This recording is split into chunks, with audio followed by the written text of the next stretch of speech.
My name is Yoshi Kosaka. I own a garage company since 1989. We have a lot of vintage motorcycle display and then a lot of vintage memorabilia.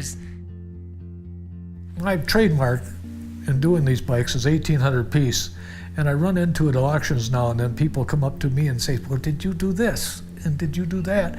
And I try and be as polite as I could be. And I said, sir, there's only 1,800 pieces in one of these Triumphs, and I have handled every one of them at least 2 or 3 times. Restoration is not easy. You know, you have to make sure every step is correct, every part is right. Everything is checked thoroughly, and if it's not perfect, it's renewed.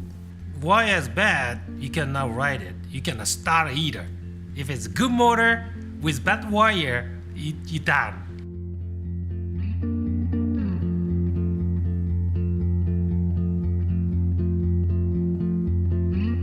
Temptation's painful to us because when we give into it, it doesn't hurt us from the outside, it hurts us from the inside. Temptation tries to get our appetites and will to overrule our deepest values.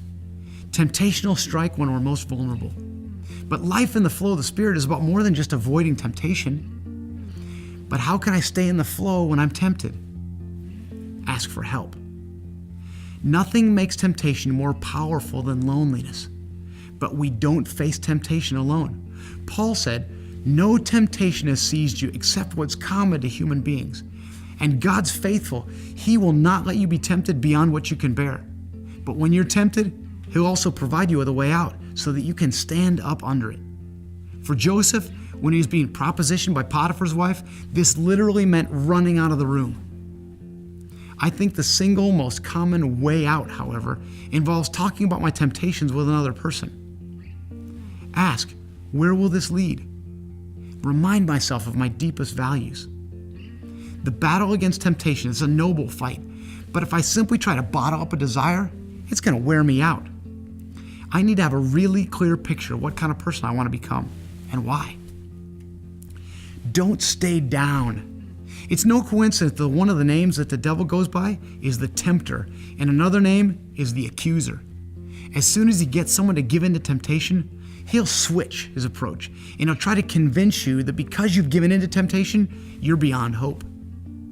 The Spirit, though, is just the opposite. He's always seeking to deliver us from temptation.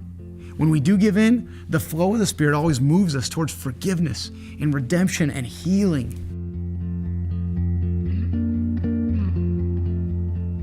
Your sin is intimately connected to the passions and wiring that God gave you. It doesn't look quite the same as it does in anybody else as it does in you. Like your fingerprints, your signature, or even your bowling style, your sin pattern is unique to you. We don't get tempted by stuff that's not interesting to us. Temptation rarely starts by trying to get you to do something that's 180 degrees in the opposite direction of your values. It starts close to home, with the hopes and desires that God hardwired into you, and it tries to pull them just 5 degrees off course. But that small difference, it's enough to interrupt the flow of the Spirit in my life. So coming to recognize the pattern of sins that's most tempting to you is one of the most important steps you're ever going to take in your spiritual life. My life has certain patterns, relationships, gifts, things that are unique to me, and yours does too. The pattern of our sins, it's related to the pattern of our gifts.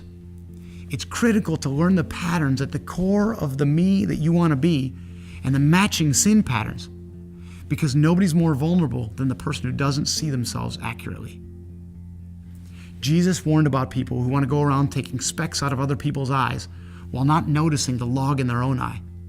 My signature sin is my log, so appealing to me that it's my biggest danger, so close to me I might not even be able to see it very well. Knowing your signature pattern tells you something about what you need to be most fully spiritually alive. Knowing other people's patterns helps us live better in community. All of us face temptation. All of us give in. Here's what's most important. When you mess up, when you sin, when you find yourself out of the flow, jump back in. This is God's will for your life, and God has made provision. Not too long ago, we had a child graduate from Azusa Pacific University, and there was a moment there I'll never forget. John Wallace, who is the president of Azusa Pacific, pulled 3 students into the center of the room, and he told a little group of us that were gathered there before commencement about how these graduating seniors were going to be serving under-resourced people in impoverished areas of the world for several years after graduation. They told us a little bit about where they were going and why, and we applauded. And they thought that's why they were there, but it wasn't. That moment, John turned his back to the rest of us, faced those 3 students, and told them the real reason they were present. Somebody you do not know has heard what you're doing, John said. He wants you to be able to serve the people where you're going without any barrier, so he has given a gift.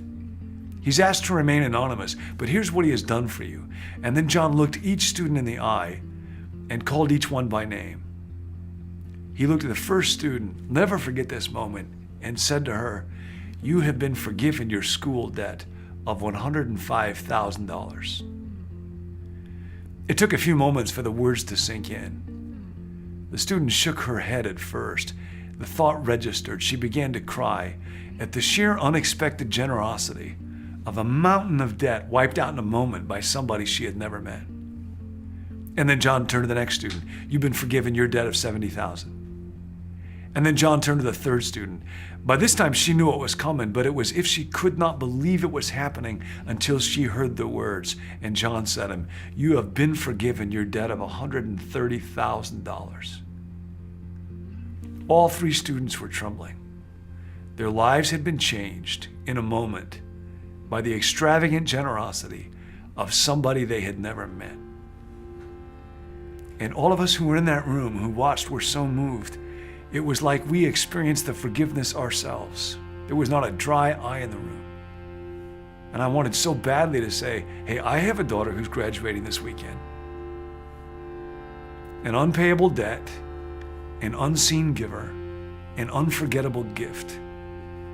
That's grace. That's the joy of forgiveness.